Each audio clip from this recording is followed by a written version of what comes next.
Binawian ng buhay ang isang binatilyo sa Maynila matapos pagbubugbugin umano ng isang lalaking lulong daw sa iligal na droga. Makibalita tayo kay Mav Gonzalez. Hindi matanggap ng mga kaanak ng 14 anyos na si Joffrey Epi de la Cruz na sa murang edad, pagmamalupitan ito at kalaunay mamamaalam sa kanila. Pero ang masakla pa raw, kababata at kaibigan ng tatay ng biktima ang nagpahirap dito. Napatay si Epi matapos bugbugin at pagpapaluin ng kahoy sa Tondo, Maynila.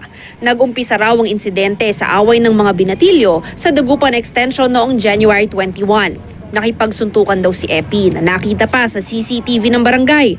Pagkatapos ng alitan, dumaan daw sa lugar ang suspect na si Jefferson Trajano kasama ang isang kaibigan. Akala po ni Jeff siya po yung naasar pero si Tembo po bigla po napikon si Jeff kaya niya po sinaktan po na lubos-lubosan si Epi.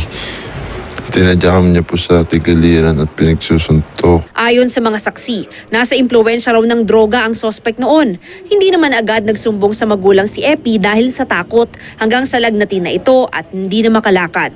Doon ay kwento ni Epi ang nangyari. Nagkaharap pa sa barangay ang pamilya ng biktima at ang suspect. Wala daw po siyang ginagawang ganun sa bata. Pero yung bata po, pilit siyang siya daw yung gumawa sa kanya na nanakit. Dahil sa lumalalang kondisyon, dinala sa ospital si Epi pero pumanaw rin noong January 26 dahil sa blunt traumatic injury sa ulo at katawan. Ang suspect na si Trajano, mabilis na nakapagtago.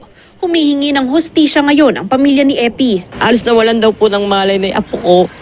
Hindi pa rin daw po tinatantanan. Kulang po yung makulong lang siya. Ang bata ng anak ko, tanda-tanda niya na. Dapat di niya ginanon. Ililibing sa linggo si Epi. Patuloy namang pinaghahanap ng otoridad si Trajano. Mav Gonzalez, GMA News.